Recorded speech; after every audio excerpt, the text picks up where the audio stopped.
Hello friends, welcome to our YouTube channel TMP the mathematical poet. Hindi के महत्वपूर्ण प्रश्नों की संकलन की ये अगली श्रृंखला आपके सामने प्रस्तुत है। आज की क्लास में मैंने वाक्यांशों के लिए एक शब्द इस टॉपिक से कुछ महत्वपूर्ण प्रश्नों को शामिल किया है और आगे से आपकी क्लास जैसे वन डिस्ट्रिक्ट वन प्रोडक्ट होता है वैसे ही वन क्लास वन टॉपिक होगा। मतलब एक क्लास में एक ही टॉपिक के प्रश्नों को शामिल किया जाएगा। इससे आप लोगों को भी टॉपिक वाइज कंटेंट प्राप्त करने में सुविधा होगी। तो आइए शुरू करते हैं आज का सेशन। पहला क्वेश्चन है, तर्क के द्वारा जो माना गया हो वाक्यांश के लिए एक शब्द होगा। ऑप्शंस: ए तर्कसम्मत, बी तर्कसंगत, सी तकावी, डी तटस्थ। तो इसका राइट आंसर होगा ऑप्शन ए तर्कसम्मत। तर्क के द्वारा जो माना गया हो इसके लिए एक शब्द होगा तर्कसम्मत। वहीं जो तर्क के आधार पर सही सिद्ध हो उसे तर्कसंगत कहते हैं। जो बाकी के ऑप्शन हैं उनको भी देख लेते हैं। ऑप्शन बी है तर्कसंगत, तो इसके लिए होगा जो तर्क के आधार पर सही सिद्ध हो। वहीं किसानों को सरकार द्वारा दिया जाने वाला जो ऋण होता है उसे तकावी कहते हैं। और जो किसी पक्ष का समर्थन ना करे, किसी भी पक्ष का समर्थन ना करे उसे कहते हैं तटस्थ। तो यहाँ राइट आंसर होगा ऑप्शन ए तर्कसम्मत। अगला देखते हैं, ऊपर की ओर उछाला हुआ के लिए एक शब्द होगा। ऑप्शंस: ए प्रक्षिप्त, बी उत्क्षिप्त, सी आरोहण, डी उत्थान। तो इसका राइट आंसर होगा ऑप्शन बी उत्क्षिप्त। ऊपर की ओर उछाला हुआ इसके लिए एक शब्द होगा उत्क्षिप्त। वहीं फेंका हुआ के लिए प्रक्षिप्त। आरोहण मतलब सवार होना और उठाना या उठना के लिए होता है उत्थान। तो यहाँ राइट आंसर है ऑप्शन बी उत्क्षिप्त। आगे क्वेश्चन नंबर 3 है, जो आँखों के सामने हो इसके लिए एक शब्द होगा। ऑप्शंस: ए सामाजिक, बी प्रत्यक्ष, सी सुलभ, डी प्रियतम। इसका राइट आंसर होगा ऑप्शन बी प्रत्यक्ष। जो आँखों के सामने हो इसके लिए एक शब्द होगा प्रत्यक्ष। वहीं सी सुलभ लिखा हुआ जो आसानी से प्राप्त हो सके इसके लिए एक शब्द होता है सुलभ। और सामाजिक जो समाज के नियम आदर्शों के बीच सामंजस्य स्थापित करके रहे उसे सामाजिक कहते हैं। अगला है क्वेश्चन नंबर 4, इंद्रियों को जीत लिया हो जिसने वाक्यांश के लिए सही विकल्प होगा। ऑप्शंस: ए इंद्रजीत, बी इंद्र, सी जितेंद्रिय, डी इंद्रपति। तो इसका राइट आंसर होगा ऑप्शन सी जितेंद्रिय।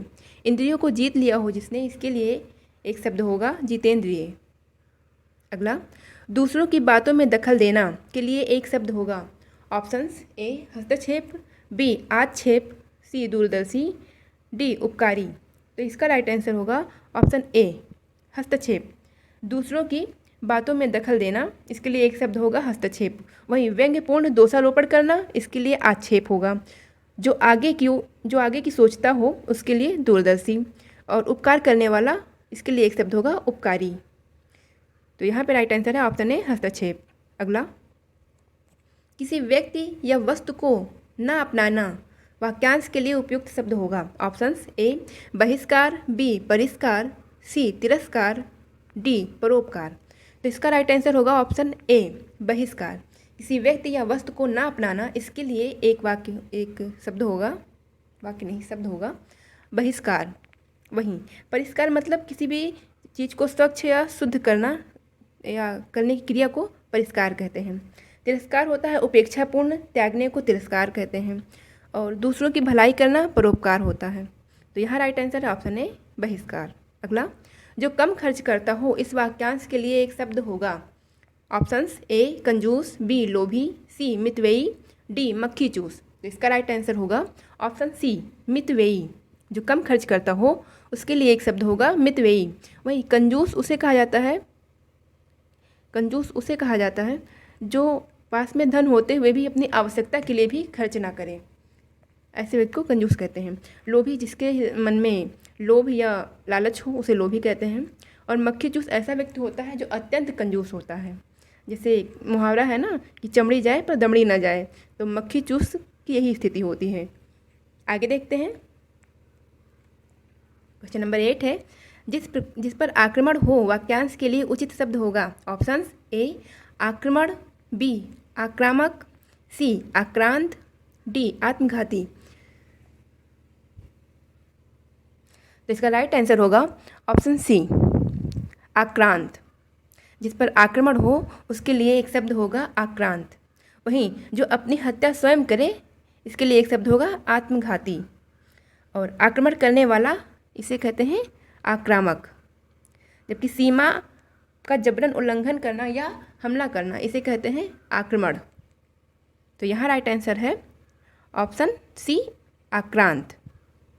अगला देखते हैं, जिसकी कोई उपमा ना दी जा सके के लिए एक शब्द होगा। ऑप्शंस ए अनुपम, बी अल्पज्ञ, सी ज्ञानी, डी अनुयायी। तो जिसकी कोई उपमा ना दी जा सके इसके लिए एक शब्द होगा ऑप्शन ए अनुपम। वहीं अल्पज्ञ जो थोड़ा जानता हो उसे कहेंगे अल्पज्ञ। ज्ञानी जो एक विषय में ज्ञान रखता हो, यानी जो किसी विषय का ज्ञाता हो उसे ज्ञानी कहते हैं। अनुयायी जो किसी का अनुसरण करे उसे अनुयायी कहते हैं। तो यहाँ पे राइट आंसर होगा अनुपम, जिसकी कोई उपमा ना दी जा सके। आगे देखते हैं, क्वेश्चन नंबर 10 है, जो अपने स्थान या स्थिति से अलग ना किया जा सके इसके लिए एक शब्द होगा। ऑप्शंस ए अच्युत, बी अटूट, सी अटल, डी आदेय। तो यहाँ राइट आंसर होगा ऑप्शन ए अच्युत। जो अपने स्थान या स्थिति से अलग ना किया जा सके इसके लिए एक शब्द होगा अच्युत। वहीं ना टूटने वाला इसके लिए एक शब्द होगा अटूट। अटल जो अपनी बात से ना टले इसे कहते हैं अटल। और जो दिया ना जा सके उसे आदेय कहते हैं। तो यहाँ राइट आंसर ऑप्शन ए है। अगला, जीने की इच्छा वाक्यांश के लिए एक शब्द होगा। ऑप्शंस ए जिज्ञासु, बी जिजीविषा, सी जिगीषु, यहाँ पे ऊ का मात्रा होना चाहिए था, टाइपिंग मिस्टेक है, और डी पिपासु। तो यहाँ राइट आंसर होगा ऑप्शन बी जिजीविषा, जीने की इच्छा। इस वाक्यांश के लिए एक शब्द होगा जिजीविषा। वहीं जिज्ञासु जो जानने को उत्सुक हो उसे जिज्ञासु कहेंगे। जो विजय का इच्छुक हो उसके लिए जिगीषु प्रयोग करेंगे। जो प्यासा हो या पीने का इच्छुक उसके लिए एक शब्द होगा पिपासु। तो यहाँ राइट आंसर होगा ऑप्शन बी जिजीविषा, जीने की इच्छा। अगला है क्वेश्चन नंबर 12, पूरब और उत्तर के बीच की दिशा के लिए एक शब्द होगा। तो यहाँ राइट आंसर देखना है। ऑप्शंस हैं ए आग्नेय, बी ईशान, सी वायव्य, डी नैऋत्य। तो इसका राइट आंसर होगा ऑप्शन बी ईशान। पूरब और उत्तर के बीच की दिशा को ईशान कहते हैं। वहीं पूरब और दक्षिण के बीच की दिशा को आग्नेय कहते हैं। जबकि दक्षिण और पश्चिम के बीच की दिशा को नैऋत्य कहेंगे और पश्चिम और उत्तर के बीच की दिशा को वायव्य कहेंगे। तो यहाँ पे राइट आंसर होगा ऑप्शन बी ईशान। आगे देखते हैं, जिसे प्रमाण द्वारा सिद्ध न किया जा सके उसके लिए सही शब्द है। ऑप्शंस ए अप्रमाणित, बी अनुप्रमेय, सी अप्रमेय, डी अप्रमाणिक। तो इसका राइट आंसर होगा ऑप्शन सी अप्रमेय। जिसे प्रमाण द्वारा सिद्ध न किया जा सके इसके लिए एक शब्द होगा अप्रमेय। वहीं जो प्रमाणित ना हो उसे कहते हैं अप्रमाणित, और जिसका कोई प्रमाण ना हो उसे कहेंगे अप्रमाणिक। अगला, जिसकी आशा न की गई हो इसके लिए एक शब्द होगा। ऑप्शंस ए प्रत्याशा, बी अप्रत्याशित, सी आशातीत, डी अप्रत्याशा। तो इसका राइट आंसर होगा ऑप्शन बी अप्रत्याशित।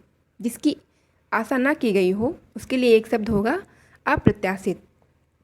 वहीं जो आशा से अधिक हो उसे कहते हैं आशातीत। अगला है क्वेश्चन नंबर 15 है, पृथ्वी के 3 ओर पानी वाला स्थान क्या कहलाता है। इसके लिए एक शब्द क्या होगा।